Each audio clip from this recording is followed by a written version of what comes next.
What would you do if you were stuck in one place and every day was exactly the same and nothing that you did mattered? That sums it up for me. Hi, I'm Dr. Josh Matthews. Is Groundhog Day a great movie or not? On the one hand, I know a lot of theologians and philosophers who think this is one of the greatest movies ever made. And if it speaks to those people, maybe it is. On the other hand, it's got really cheesy music. We wanted to hit mailboxes we could let Ralph drive.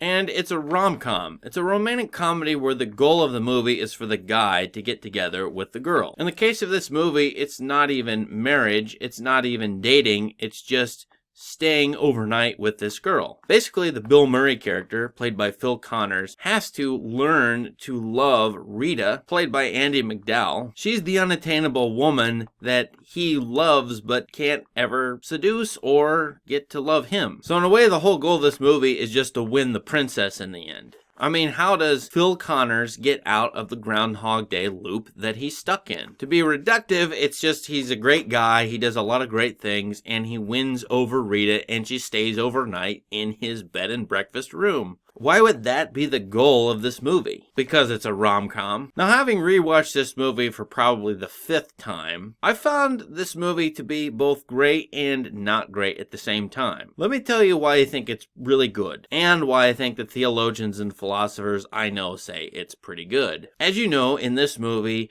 Phil Connors is stuck in a loop. He's reliving the same day over and over again, stuck in this tiny town of Punxsutawney, Pennsylvania, which is having its annual Groundhog Day celebration. Phil has ambition. He wants to go work at a better place in a bigger city. Currently, he's a weatherman for a TV news station in Pittsburgh, but he's annoyed by doing the small-time events like Groundhog Day, and he'd rather be doing bigger and better things. He's an egomaniac. The plot of this movie has Phil Connors reliving the same day over and over again in order to experience life in the small town and in order to become basically a better person. He goes through all the things that you and I might do if we were stuck in the same day. First, he pigs out. Second, he seduces all the easy women. He steals money and buys a lot of fancy things. But then he gets depressed because he's stuck in the same day. So he's in despair and he ends up killing himself over and over again. But he can't die, so then he says to Rita at one point, "I'm a god."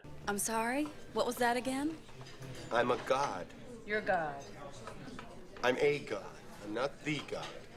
I don't think. By this point in the movie, Phil Connors has nothing better to do than to learn to appreciate the town of Punxsutawney. In the last act of the movie, he takes up the arts. He reads Chekhov, he becomes a great orator, he learns to ice sculpt, he learns to play piano at an amazing level. He also does charitable deeds. In the final day of the movie that he lives in, he does a number of good works, and he exercises his abilities in the arts that he's developed. He wins Rita over through helping the townspeople out and blessing them. Rita is won over by all the townspeople's admiration for him, and of course by his charm and easygoing demeanor. Phil Connors has become a more virtuous person, and by the end, Rita recognizes that and stays overnight with him in the bed and breakfast room. Okay, so that explains why theologians like this movie. They read it moralistically. It's about how to become a better person and what a good life is. The movie says a good life is not living for yourself, but living for other people, and most importantly, pursuing things for the sake of just pursuing them. I mean, in the final day, Phil Connors is not trying to impress anybody. He believes that he's just going to relive the same day over and over again. So there's absolutely no benefit to him to save a kid from falling out of a tree,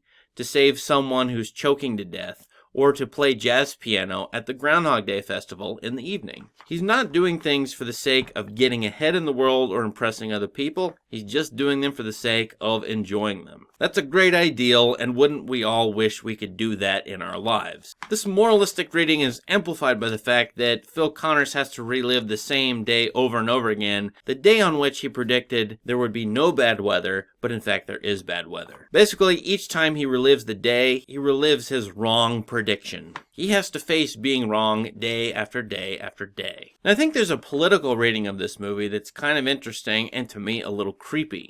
Phil comes into Punxsutawney as the know-it-all outsider. He comes from the big city, Pittsburgh, into a small little town. The little town is minding its own business. They don't care about him. He's a weatherman on TV. He shows up and leaves. In the movie, what happens though, Phil comes to know the town as intimately as anyone can. Reliving the same day over and over again, he knows about everybody and everything that happens in the town. When he says he's become a god, he actually means, I think, that he's become a genius. Now, by genius, I don't mean a smart person.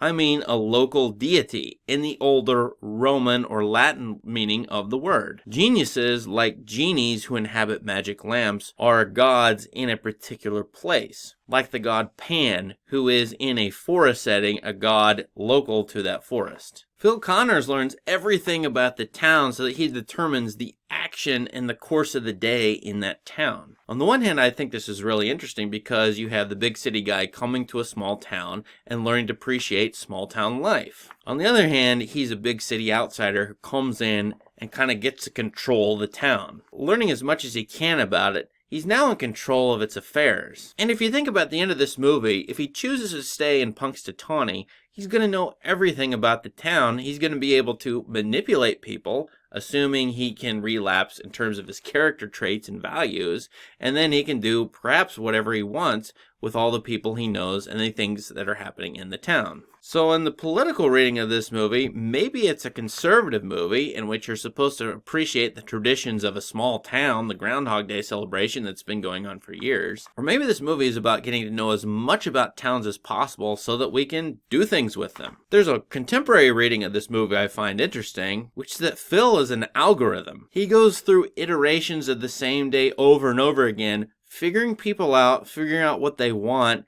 and then giving them what they want by the end of this movie. In the end, he's figured out Rita, the most complicated, hard to figure out person there is in the entire movie. Like algorithms, supposedly, he knows her preferences, and then he can give her what she wants. Phil is kind of like a machine or a robot going through the same thing over and over again, an infinite loop, in order to figure out how to get out of that loop, in order to how to figure out the situation or this human person the best that he possibly can. Now saying that, I think this movie could not exist without video games. Phil is like a player within a video game world. He has an infinite number of lives. He can play the game over and over again. If he dies, the game just restarts back where it begins. I didn't just survive a wreck. I wasn't just blown up yesterday.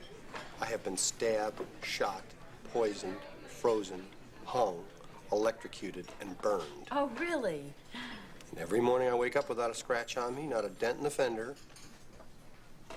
I am an immortal.